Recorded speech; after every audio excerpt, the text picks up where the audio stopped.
Back with the breaking news, Trump's former lawyer and fixer Michael Cohen sentenced to 3 years in prison and ready to speak out on, quote, Donald Trump's lies. Cohen lands behind bars after implicating Trump himself in a hush money payoff to women. Trump saying he did, quote, nothing wrong by directing Cohen to pay women who alleged affairs Trump and the White House have directly denied. He's now calling the payments a, quote, simple transaction. Here's what he said in the past. Did you know about the $130,000 payment to Stormy Daniels? You have to ask Michael Cohen. Michael's my attorney, and you'll have to ask Michael. He made the deal. They weren't campaign finance. Also today, the tabloid that caught and killed damaging stories about Trump is cooperating with the feds, admitting it made the payment in concert with Trump's campaign. Everyone involved agrees the hush money was about the election, except the president. Now a man who was so loyal to Trump, he vowed to take a bullet for him, is ready to tell all. His former lawyer telling NBC News Cohen's going to expose Trump's lies, saying, quote, remember John Dean? It's just the beginning. John Dean was Nixon's loyal White House counsel who flipped, blowing the lid off the Watergate cover-up. I began by telling the president that there was a cancer growing on the presidency, and if the cancer was not removed, the president himself would be killed by it. I also told him that it was important that this cancer be removed immediately because it was growing more deadly every day. Joining me, former Congresswoman Elizabeth Holtzman. She was on the House Judiciary Committee that voted to impeach Nixon. She's also the author of The Case for Impeaching Trump. Former federal prosecutor Dan Goldman is back with us, along with Richard Painter, former White House ethics chief under Bush 43. Congresswoman, I'm going to start with you on this one. John Dean, the new John Dean, integral to the Watergate cover-up, the guy who flipped. What do you think here? Do you think Cohen is the new John Dean? Well, Cohen could be one of the John Deans because Cohen obviously was very close to the president, was carrying hush money payments, was arranging for them, was involved in interfering with the election. John Dean was part of the cover-up. There's no question about it. He ultimately told about that, and he paid a terrible price for it, but he came clean. But we had someone else, also a counsel to the president, Herbert Kalmbach, who carried the hush money payments, and he also was prosecuted. He was connected to Nixon, too. The people involved in the cover-up are going to be in trouble. And Mueller slowly and systematically is unpeeling this onion, and we're going to see the whole truth. And it's going to point, just as Watergate did, right at the President of the United States, Donald Trump. There was something else that took Nixon down, and it was the tapes. Yes, of course. And there are tapes on the president. I want to take a listen to those just to jog everybody's memory, and then we'll talk.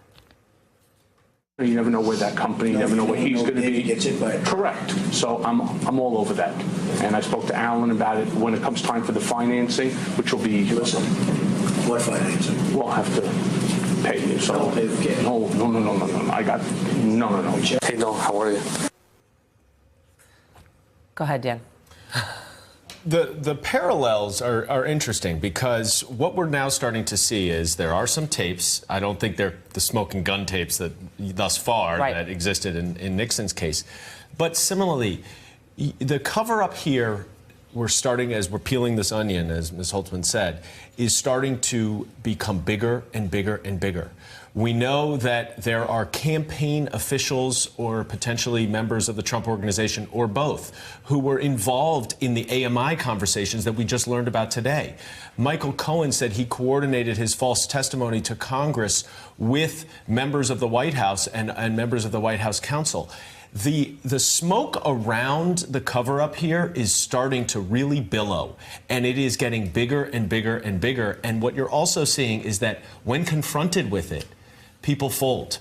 Michael Cohen folded. AMI, David Pecker, his close friend, is folding. People don't want to go to jail. Right. And what we learned today is, and this is also an underrated takeaway from what happened, Judge Pauley sentenced Michael Cohen to 2 months in jail for lying to Congress, even though that was a 0 to 6 month guideline range, and he cooperated. He cooperated. He should have gotten probation, hands down. But Judge Pauley made the point, and he also fined him an extra $50,000 to make the point that this is very serious. So what we are starting to see is things are starting to really close in around the network of cover-up, of obstruction, and it's hard to imagine that it can hold. So you guys are starting to see that things are closing in, Richard. But is Washington, are Republicans starting to see that things are closing in? Because so far what we have seen as Republicans have stood by the president and said he's done nothing wrong. At what point is the straw going to break the camel's back? Because as Dan just put it, I mean, there's a lot of things are closing in on the president right now. Well, publicly, the Republicans, or many of them, still supporting the president, but this is a very bad situation for the president. The president's lawyer got 3 years in prison for crimes that he committed on behalf of the president, his client. And that's not just the payoffs for these women that were illegal campaign expenditures, but a range of different crimes. If the lawyer gets 3 years, how much time should the client get? And that doesn't even include whatever Bob Mueller comes up with respect to Russia and obstruction of justice and the crimes that were committed there. This is entirely apart from the Russia investigation. Donald Trump is in serious trouble. His lawyers ought to be telling him to negotiate a plea deal. It's time to negotiate a comprehensive plea deal for Donald Trump to include federal and state charges, reduced charges in return for his resignation. That's where this ought to be headed. That's where the Republicans in Congress ought to be driving this, toward a comprehensive plea deal for Donald Trump and his family members. Get him out of the White House, have him resign, plead guilty to lower charges, and let's move on as a country, because it's quite clear his goose is cooked here. So you have Richard Painter suggesting that the president negotiate a plea deal. That's obviously going after the big dog here. What about the Roger Stones of the world who are looking at this as precedent right now, seeing Michael Cohen get 3.5 years? Are we assuming right now he's making a phone call to Mueller and saying, hey, I'm ready to talk, I'm ready to cooperate? No, these people aren't going to, people like Roger Stone, in my opinion, they're going to fight to the very end, like Haldeman, like Ehrlichman, the people who are closest to Nixon, lifelong friends, aides, staff, they didn't fold. They were there to the bitter end.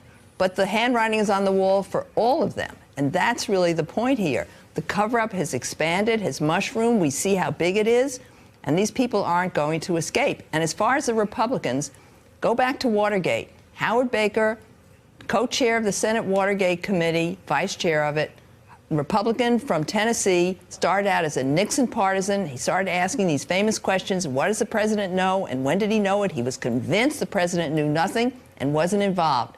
But the facts changed his mind, and the facts changed the mind of the Republicans on the House Judiciary Committee. And the facts as they come out will change and the minds of the senators and the Republicans on the House.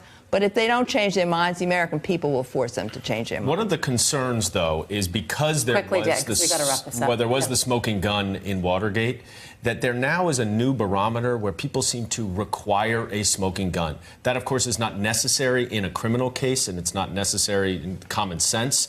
But if that's the measure, then we may not get that. So that's something to keep in mind. I will say we've been waiting to hear from the president, and what we've heard so far is just talk of his chief of staff. So it kind of shows where his psyche is at, possibly right now, hearing about Michael Cohen. I don't know.